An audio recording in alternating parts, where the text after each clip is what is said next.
आप लोगों का फिर से एक बार स्वागत है हमारे इस चैनल में।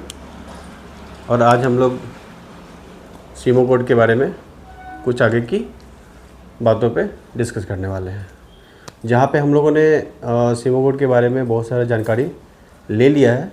सीमो कोड एक्चुअली होता क्या है, क्यों यूज़ करते हैं, उसमें कितने आईओज़ होते हैं, उसके मॉडल्स कौन कौन से होते हैं, सीमो कोड का टाइप क्या होता है, सीमो कोड हमें क्या क्या प्रोटेक्शन प्रोवाइड करता है।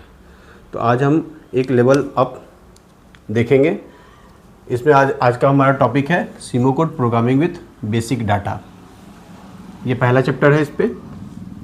ओके, इसमें हम लोग कवर करने वाले हैं कि बेसिक डाटा हम लोग क्या फीड करते हैं। कोई भी आपके पास अगर नया सीमो कोड आया है या आपके पास सीमो कोड है, आप उसको रिप्लेस कर रहे हो, तो उसके बाद आपको बेसिक डाटा क्या क्या फीड करना है, जिसके अगेंस्ट में, जिसके रेफरेंस में वो आपको प्रोटेक्शन प्रोवाइड करेगा, और जो भी कंट्रोलिंग होगी उसके अकॉर्डिंगली ही होगी। ठीक है, तो इसमें सबसे पहला टॉपिक, पहला पॉइंट जो हमारा ये है, सिलेक्शन ऑफ सीमो कोड मॉड्यूल। सिलेक्शन ऑफ सीमो कोड मॉड्यूल क्या है? सीमो कोड का दो मॉड्यूल आपको बताया कि प्रो सी होता है, प्रो भी होता है। प्रो सी क्या होता है? कॉम्पैक्ट मॉड्यूल है जिसमें लिमिटेड आईओज रहेंगे। सी में प्रो सी और प्रो भी दो तरह का होता है। तो प्रो सी में आपके लिमिटेड आईओज रहेंगे, प्रो बी में वेरिएबल आईओज हो सकते हैं। प्रो सी में कोई भी एडिशनल मॉड्यूल हम लोग ऐड नहीं कर सकते हैं, और प्रो बी में हम एडिशनल मॉड्यूल ऐड कर सकते हैं। ओके, तो आपका जो मॉड्यूल है आपको उसको सिलेक्शन करना है। आपके पास प्रो भी है तो आप प्रो भी सेलेक्ट करोगे, प्रो सी है तो आप प्रो सी सेलेक्ट करोगे। सबसे पहला पॉइंट ये होता है। उसके बाद दूसरा पॉइंट जो है, इसमें हम लोग करते हैं रेंज ऑफ CMM और CBMM। CMM और CBMM भी हम लोगों ने समझा है। CMM करंट मेजरिंग मॉडल होता है और CBMM current end voltage measuring models होता है। तो जो भी मॉडल आपने लगाया है उसको सिलेक्शन करोगे, और इसका जो रेंज है, आपका जो रेंज है, आपको उस रेंज को सेलेक्ट करना पड़ेगा। आपका रेंज 2.4 to 25 एम्स का है, या 10 to 100 का है, या फिर 20 से 200 का है, या फिर 63 to 630 एम्स का है, तो आपको वो रेंज सिलेक्शन करना पड़ेगा। ओके, और तीसरा पॉइंट है सिलेक्शन ऑफ एडेड मॉड्यूल्स। अगर आपके पास प्रो सी है तो आप, ये पॉइंट आपका नहीं रहेगा, मॉड्यूल्स आप ऐड नहीं कर सकते हो। अगर आपने प्रो भी सिलेक्शन किया है, आपके पास प्रो भी मॉड्यूल है, तो आप उसमें मॉड्यूल ऐड कर सकते हो। डिजिटल मॉड्यूल ऐड कर सकते हो, 2 डिजिटल मॉड्यूल ऐड कर सकते हैं, 1 एनालॉग मॉड्यूल ऐड कर सकते हैं। ओके, तो जो भी आपके पास मॉड्यूल्स है, आपने जो ऐड कर रखा है उसका आपको सिलेक्शन करना होगा। ओके, थर्ड पॉइंट हो गया। फोर्थ में हम लोग टाइप ऑफ स्टार्टर देखते हैं। हमारा जो स्टार्टर है, जो मोटर कंट्रोल के लिए जो हम लोग स्टार्टर बनाया, जो भी पार्टिकुलर फीडर है, वो DOL है, स्टार डेल्टा है, या फिर RDOL है। ओके, कॉमनली यही 3 यूज़ करते हैं। तो उसमें आपको स्टार्टर्स का सिलेक्शन करना पड़ेगा कि आप कौन सा स्टार्टर सेलेक्ट कर रहे हो। जो भी आप स्टार्टर सेलेक्ट करोगे उसके अगेंस्ट में ही लॉजिकली कॉइल्स जनरेट होंगे, जिसको बाद में हम लोग आउटपुट की तरह यूज़ करेंगे। अगर DOL यूज़ किया है, DOL सेलेक्ट किया है, तो आपको कॉइल 1 कॉइल एक्टिवेट हो जाएगा, और रिवर्स DOL किया, RDOL किया है, तो दो आउटपुट जनरेट हो जाएंगे, कॉइल जनरेट होंगे। अगर आपने स्टार डेल्टा यूज़ किया है, सिलेक्शन किया है, तो वहाँ पे 3 आउटपुट जनरेट होंगे, 3 कॉइल्स जनरेट होते हैं, एक स्टार के लिए, एक डेल्टा के लिए, और एक मेन के लिए। ओके, तो ये तो हमारा सिलेक्शन हो गया स्टार्टर का। उसके बाद ये तो हमने हार्डवेयर सिलेक्शन सारे कर दिए, ठीक है ना। उसके बाद आ गया हमारा प्रोटेक्शन के लिए selection of FLC, full load current motor का कितना है। वो आप सिस्टम को बताओगे कि आपने जो आपका जो लोड है, आपका जो पार्टिकुलर फीडर है, उसका फुल लोड करंट कितना है, वो आप उसको बताओगे। उसके अगेंस्ट में ही जो भी ट्रिपिंग, जो भी प्रोटेक्शन है, प्रोटेक्शन एक्टिवेट होगा।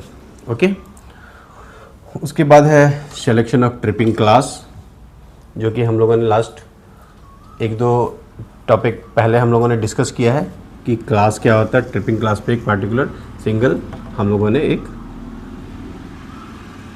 वीडियो बनाया था, उसको आप चेकआउट कर सकते हैं। तो पहले आपको चेकआउट करना है, सेलेक्शन करना है ट्रिपिंग क्लास को। ओके, उसके बाद इन सारे प्रोटेक्शन को भी आपको सिलेक्शन करना है। Selection of unbalanced current with time delay, ये भी हम लोग डिस्कस कर चुके हैं। उसके बाद selection of stalled with delay, ये भी हम लोग सिलेक्शन का टॉपिक डिस्कस कर चुके हैं कि स्टॉल्ड क्या होता है, अनबैलेंस्ड क्या होता है, हम लोग अनबैलेंस करंट निकालते कैसे हैं, इसके बारे में भी हम लोग चर्चा कर चुके हैं। आप लास्ट वीडियो चेकआउट कर सकते हैं, वहाँ पे आपको ये मिल जाएगा। फिर उसके बाद 9th पॉइंट जो है selection of current limit with delay. Current limit भी आप लगा सकते हो जब आपका ओवरलोड, जो ट्रिपिंग क्लास आपने सिलेक्शन किया है, 5 सिलेक्शन किया है, 10 किया है, 15 किया है या 20 किया है, या जो भी आपका सिलेक्शन किया है, उसमें अगर आप कोई करंट लिमिट लगाना चाहते हो, ये जो ट्रिपिंग है, ओवरलोड का ट्रिपिंग आएगा, वो एक जो पार्टिकुलर हमने एक कर्व बनाया था, ये पैराबोला का एक कर्व जो बनाया था, क्लास 5, क्लास 10, क्लास 20, ऐसे यहाँ से 5 से स्टार्ट होगा और 10, 15, 20 ऐसे करके बढ़ता हुआ चला जाता है।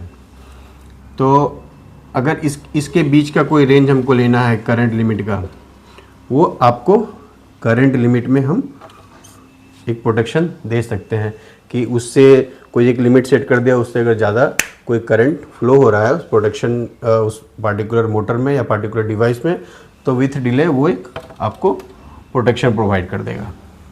ओके, तो ये तो बेसिक सेटिंग हो गई आपकी।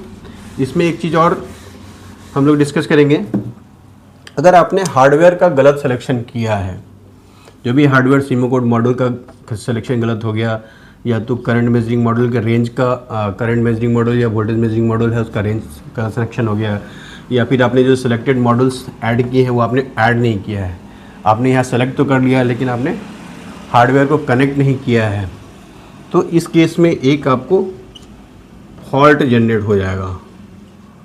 ये फॉल्ट रहेगा कॉन्फ़िगरेशन फॉल्ट।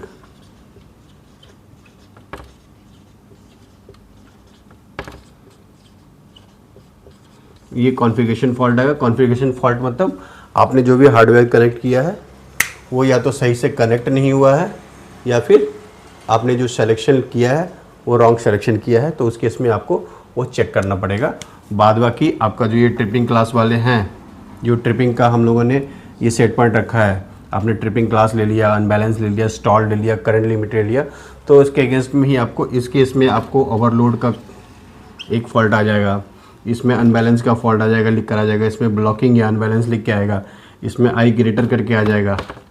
ओके, तो इस तरीके से ये हम लोगों ने बेसिक सेटिंग कर लिया है सीमोकोड प्रोग्रामिंग विथ बेसिक डाटा, जिसमें आपने उसमें हार्डवेयर क्या क्या लगे हैं वो आपने बता दिया है। उसके बाद आपका सिलेक्शन कर दिया कि स्टार्टर कौन सा हमने सेलेक्ट किया है।